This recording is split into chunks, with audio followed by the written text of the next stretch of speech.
তো বন্ধুরা, এইখানে এই ছেলে মাঠে একা একা বাদাম তুলছিল। বাদাম তুলতে তুলতে তার প্রায় অনেকটি বাদাম তোলা হয়ে গেছিল। সে একা একা অনেকগুলো বাদাম তুলে ফেলেছিল, তার কাছে কেউ ছিল না।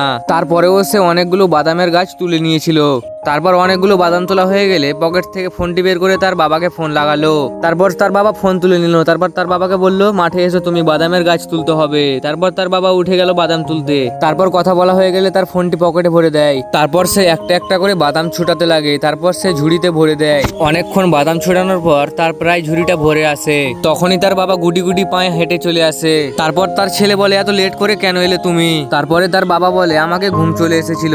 তারপরে তখন তার বাবাও বাদাম তুলতে লেগে যায়। তখন তার ছেলেটি বাদামের ঝুড়ি কাঁধে উঠিয়ে বাজারের দিকে চলে যায়। তখন তার বাবা বলে, তুই কোথায় যাবি? তারপর তার ছেলে বলে, আমি বাজার গেলাম বাদাম বিক্রি করতে। তারপর ছেলেটি গুটি গুটি পায়ে চলে আসে বাজারে।